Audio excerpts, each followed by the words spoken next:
வீட்டிலேயே எந்த ஒரு ப்ரிசர்வேட்டிவ் ஆட் பண்ணாமல் ஃப்ரெஷ்ஷான ஹோம்மேட் பீஸா சாஸ் எப்படி பண்ணுறதுன்னு பார்க்கலாம். இதுக்கு 4 ஃப்ரெஷ்ஷான தக்காளி எடுத்துக்கலாம். நல்லா பழுத்த தக்காளியாக இருக்கணும். இதை நல்லா க்ளீன் பண்ணிவிட்டு வாஷ் பண்ணிவிட்டு நம்ம இது 1 2 கட் பண்ணி எடுத்துக்கிட்டால் போதும். ரொம்ப பொடிசாலாம் கட் பண்ண அவசியம் இல்லை. ஏன்னா இது எல்லாத்தையும் நம்ம மிக்ஸி ஜாரில் தான் போட்டு அரைக்க போகிறோம். ஸோ 1 2 கட் பண்ணி எடுத்துகிட்டு மிக்ஸி ஜாருக்கு ட்ரான்ஸ்ஃபர் பண்ணிக்கலாம். இந்த தக்காளியை 7லேருந்து 10 பல் பூண்டு ஆட் பண்ணிக்கலாம். Kashmiri chilli powder 1 tablespoon add பண்ணிக்கோங்க. உப்பு தேவையான அளவு.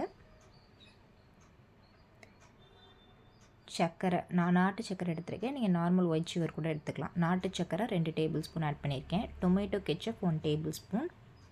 இந்த டொமேட்டோ கெச்சப் எப்படி பண்ணுறதுங்கிற வீடியோ வீட்டிலேயே ஃப்ரெஷ்ஷாக எப்படி பண்ணுறதுங்கிற வீடியோ நான் கீழே லிங்க் கொடுக்குறேன். இது நல்ல ஒரு ஃபைன் பேஸ்ட்டாக அரைச்சி எடுத்துகிட்டு வந்துடலாம். இப்போ ஒரு பேனில் ஆயில் ஊற்றிக்கலாம் 1 டேபிள் ஸ்பூன். ஆக்சுவலி கடையில் அந்த பீஸா மிக்ஸ்னே ரெடிமேடாக கிடைக்கும். இதில் ஆரிகனோ, பேசில்ஸ் இல்லை ஹர்ப்ஸு இதில் போட்டிருப்பாங்க. ஸோ அதனால் நீங்கள் இந்த மாதிரி ஒரு பீஸா மிக்ஸ் மட்டும் வாங்கிக்கிட்டேன்னா ஈஸியாக இருக்கும். இது ஒரு 1 டேபிள் ஸ்பூன் ஆட் பண்ணிவிட்டு ஆயிலில் லைட்டாக ஃப்ரை பண்ணிவிட்டு ஒரு 1 மினிட்குள்ளே இதை ஃப்ரை பண்ணிவிட்டு நம்ம ஏற்கனவே அரைச்சி வச்சுருந்த பேஸ்ட் ஆட் பண்ணிக்கலாம். ஆக்சுவலி நம்ம எல்லாமே ராவாக போட்டிருக்கிறதுனால இந்த பேஸ்ட்டை நல்லா நிறையா நேரம் நம்ம கொதிக்க விடணும்.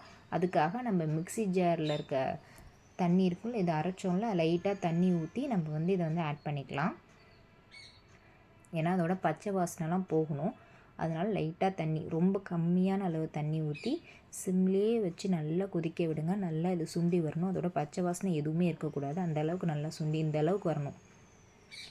நல்லா திக்கான கன்சிஸ்டன்சி வந்ததுக்கப்புறம் லாஸ்ட்டாக அந்த பீஸா மிக்ஸை லைட்டாக 1 டேபிள் ஸ்பூன் போட்டு நல்லா மிக்ஸ் பண்ணி விட்டுருங்க. இது ஃபுல்லாக அடுப்பு சிம்லேயே தான் வைக்கணும். தண்ணி ஊற்றினதுக்கப்புறம் நல்லா சிம்லேயே வச்சுட்டு கொதிக்க விடுங்க.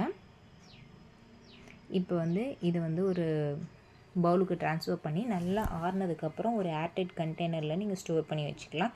எந்த ஒரு ப்ரிசர்வேட்டிவ் ஆட் பண்ணாதனால ஃப்ரிட்ஜில் வச்சுருந்தா நீங்கள் 1 வீக் வரைக்கும் வச்சுருக்கலாம். அதுக்கு மேலே வச்சுருக்க முடியாது. நல்லா ஆறுனதுக்கப்புறம் ஒரு ஏர்டைட் கண்டெய்னரில் போட்டு நீங்கள் ஸ்டோர் பண்ணிக்கலாம். இந்த வீடியோ பிடிச்சிருந்துச்சுன்னா லைக் பண்ணிக்கோங்க, சப்ஸ்கிரைப் பண்ணிக்கோங்க.